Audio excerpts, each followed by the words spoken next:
is what I'm talking about. That's what I'm talking about.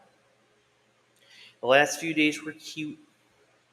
You were able to go out there and get some runs and do some nice things. That's the game I wanted today. Number one, before we get into the game and the specifics of the game, I want to first give a shout out to Max Free. That was ace type shit. And the way the starting pitching kind of had been over the past few days, where you had Schlittler and you had Heel knocked out early, and there was pressure on the bullpen. For Max Fried to go out there and give 7 innings, I thought he should have been left. 7 innings, no runs, 3 hits, 1 walk, 13 strikeouts,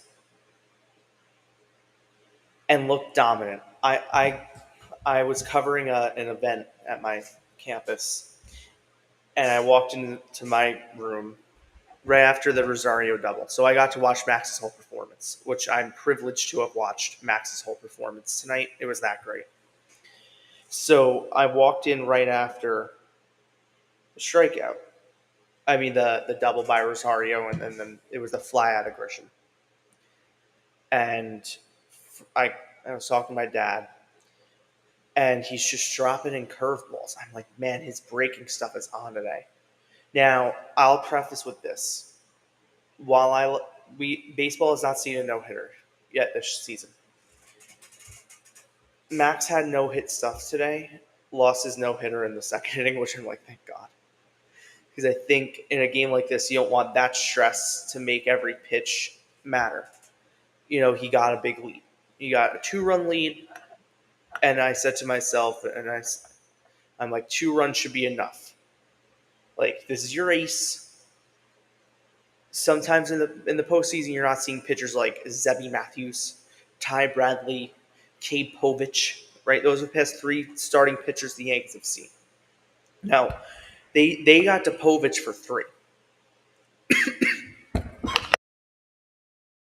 The story with Povich is they made him work. They made Povich work a lot. That's why they were so dominant tonight. Because they were able to get to Povich and get him in and out of that game so quickly. Jim Duquette and MLB Network posted this. Aaron Boone won an Emmy Award? Is that for worst manager in baseball or something? Why is he winning an Emmy? Anyways, Max Fried's performance today was one of the most dominant performances I've seen from a starting pitcher in a very long time. Probably since the Rodon game against the Cubs back at the stadium. He was that dominant. And it looked effortless, even when he was in trouble, which was twice. 2nd inning, 6th inning. A little bit of trouble. He got out of it. The Henderson ball wasn't a real hard hit. That was kind of a dribbler in. It just got past Jazz. He was dominant. No runs. That's what I care about. Strikeouts are great. And he had talked about not wanting to be that strikeout specialist. Well, he was tonight, and he was damn good tonight. It was one of the best pitching performances against a division rival in a very long time. And Max Fried has thrown some gems for this team. He is the first and only pitcher in baseball that has racked up 18 wins. He's 18-5. He will finish with 10 more wins than losses at least, because he only has one more regular season start, and I believe it's against the White Sox, so he should probably win that game. He has just been so unbelievably dominant for the Yankees. It's crazy. It's crazy. And this coming on in a game, the O's lineup, they're not bad. They aren't.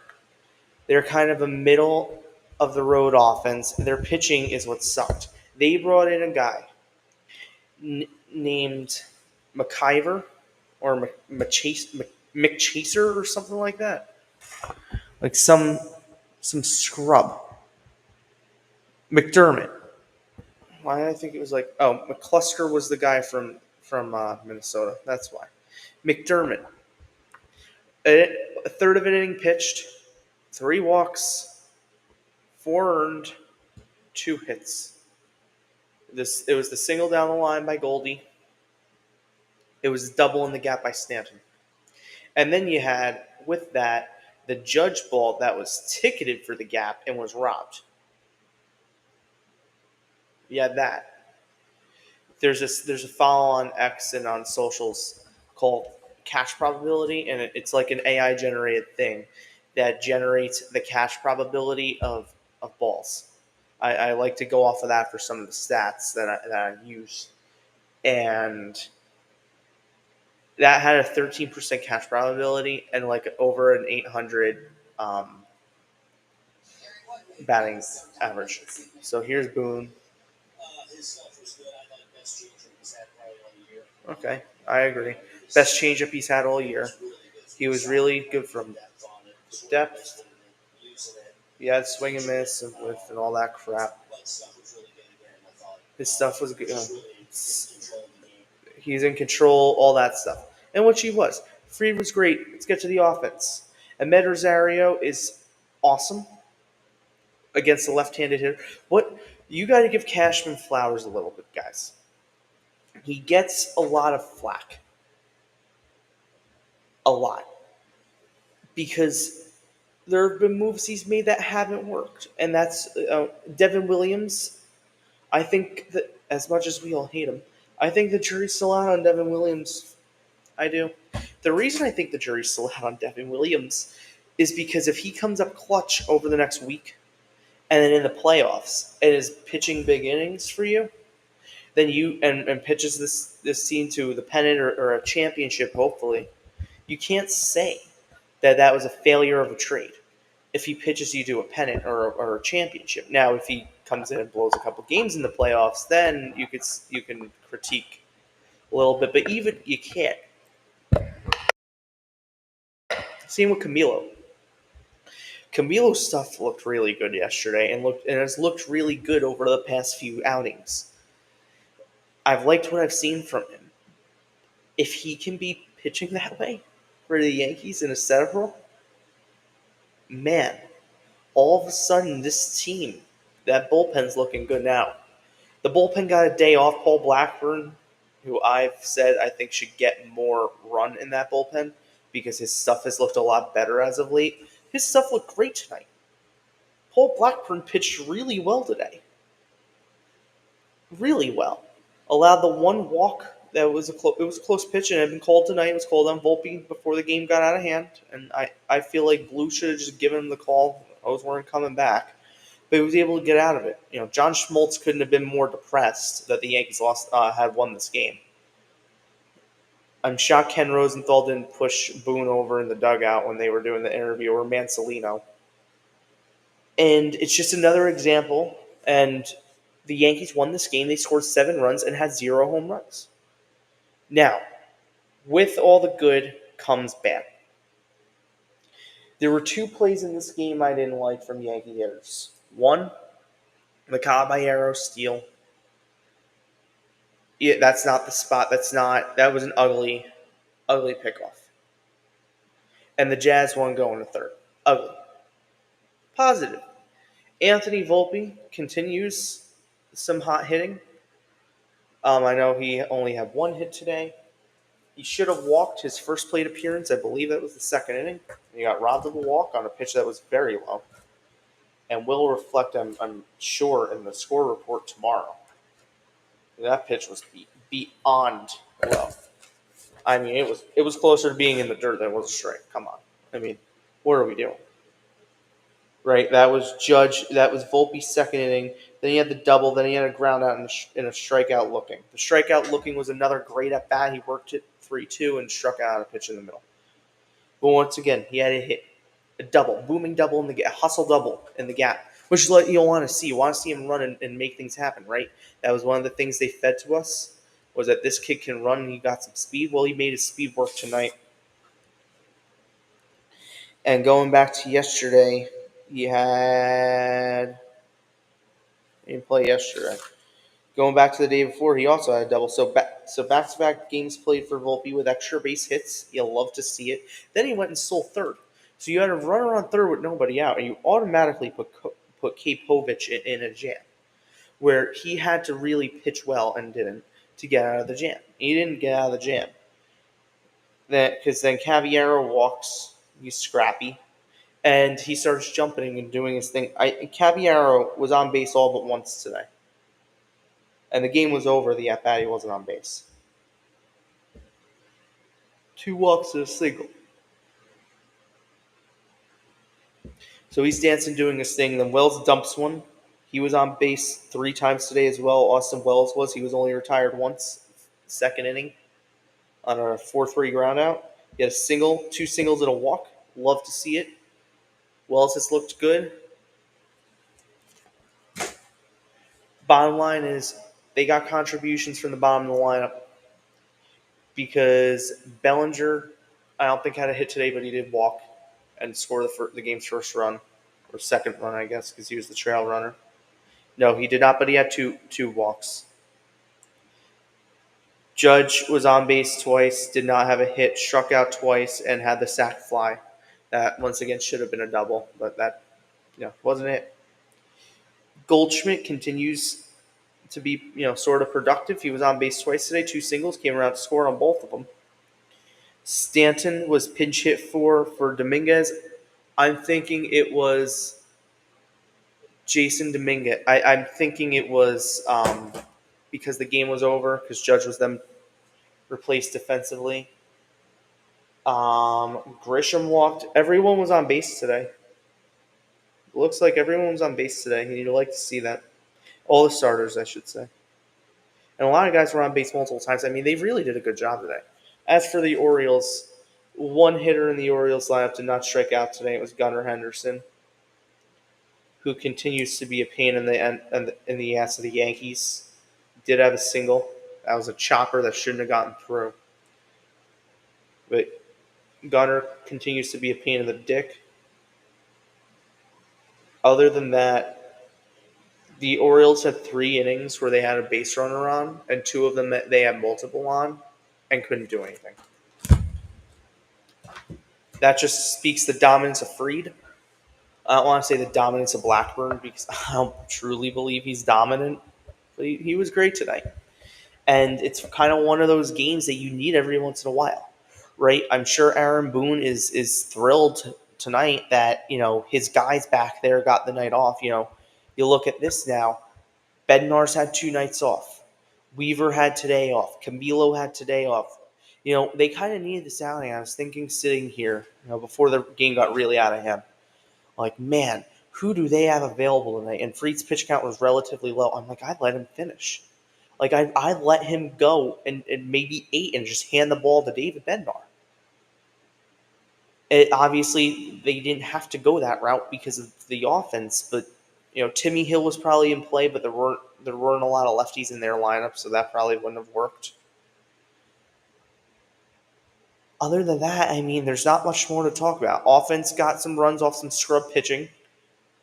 Povich looked like shit today. McDermott really was the game breaker because he couldn't throw a strike. He first 9 pitches, 2 walks, 1 strike, 9 balls. First 10 pitches, or first 9 pitches, 1 ball, 8 strike, one strike, 8 balls. That's real quality pitching. His season ERA is 15 in 4 appearances. 15. Tony Mansolino going to him was pretty much a vote of this game's over and I don't want to try anymore. We're not going to get to Fried. Because Mansolino probably knew, well, if the Yankees don't break this one open, they're just going to keep Fried in. And there's probably more of a likelihood that, they knock the Yankee bullpen around than they knock Fried around today the way he was pitching. I mean, 7 innings. It's one of the best starts, not of this season, of his career. We're talking about a career outing for a guy who's one of the better pitchers. We talk about I listen to a lot of sports talk radio in the day while I'm working or doing other stuff. I just like to hear things in the background. Sometimes it gives me ideas of things. Nice first down. Sometimes it gives me things to write about or things to think about. And WFAM middays. One of the hosts, Salicod, who I can't stand, he was like, the one pitcher I would invest in is Max. Here's Freed.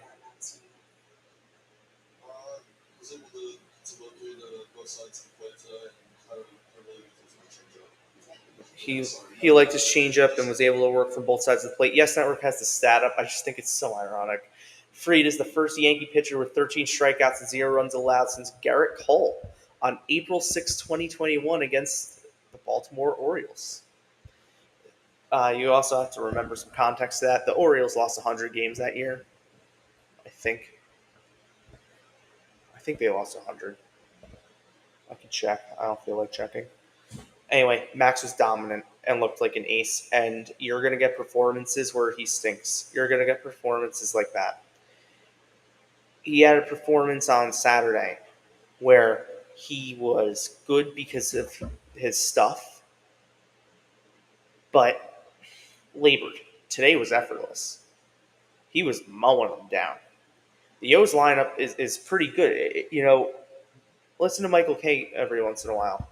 I actually like K on the radio. And listening to him, and he's like, the O's are no slouch. They're not. The O's are an okay team. They got off to a horrid start because Charlie Morton was bad, and they've since traded him. He got better. They Phantom IL'd him. He got better for four starts. They traded him off to Detroit, where he's tanked them. Detroit's tanking right now. And someone posted this on socials, and it really made me think, and I feel like I have to write a column on it one of these days. The Yankees have the second best record in the American League, only behind the Toronto Blue Jays, which the Yankees picked up another game on them. They're 3 back.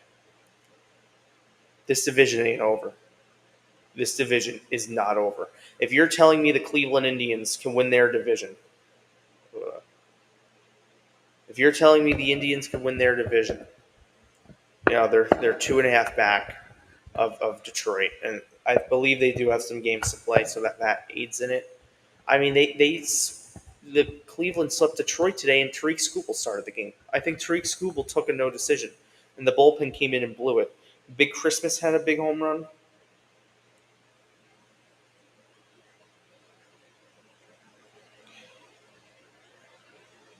Big Christmas definitely had a big home run today. I remember that one because I'm like, if that guy gets hot, someone Chris Kirshner of the Athletic tweeted out today, man, if Cleveland could get in, the Yankees play them in the wild card. And it's like, yep. Yep, if the Yankees could play them in the wild card. Yep, 3-1 final. Tanner Bybee got the win. Melton got the loss. Hunter Gaddis, we all remember him, got the save. The Yankees always hit him pretty good. Scoobs went 6 innings, 7 hits, 1 earned, 2 walks, 9 strikeouts, 1 home run allowed.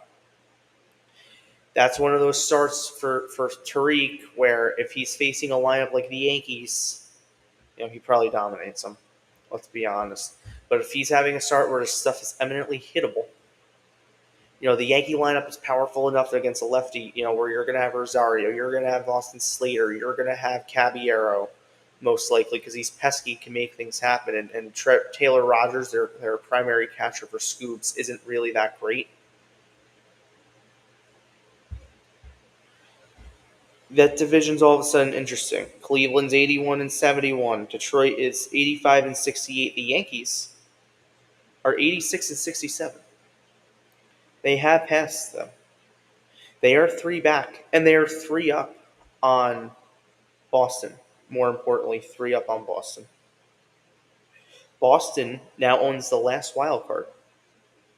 They are a game and a half up on Cleveland, meaning if Boston continues their downward trend, and Boston's really struggled a lot.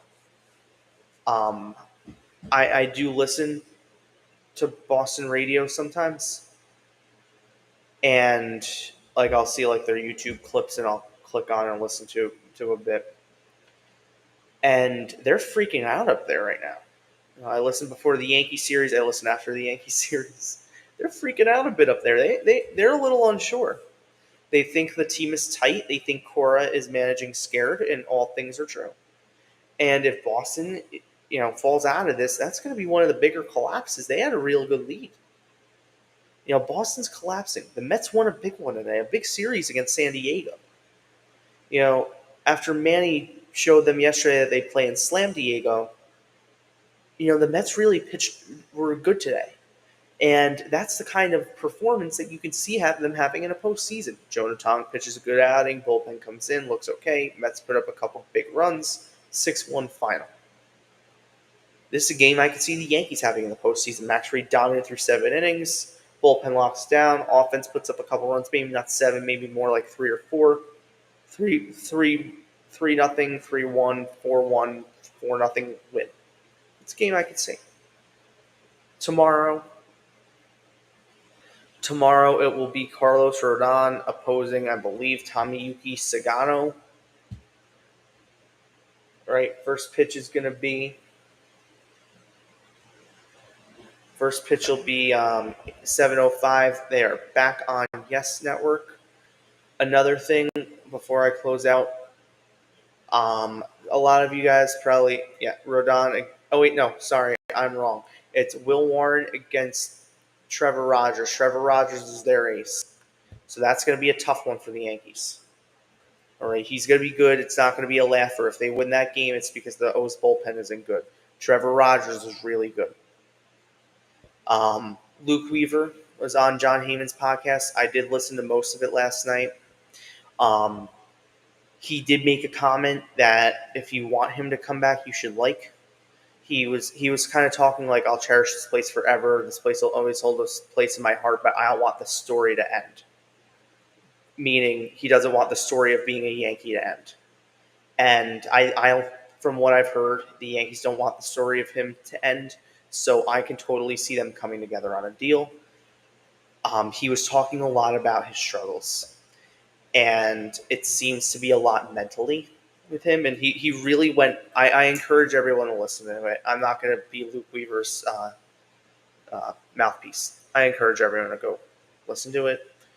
It definitely gave me insight into some of what his struggles will be, and actually maybe calm me a little bit, because I don't think those struggles will pop up in the playoffs. And if they do, then maybe he's being a little facetious with what he's calling struggles. I'm going to end it there. Thank you so much. Have a great night. Let's go Yankees. And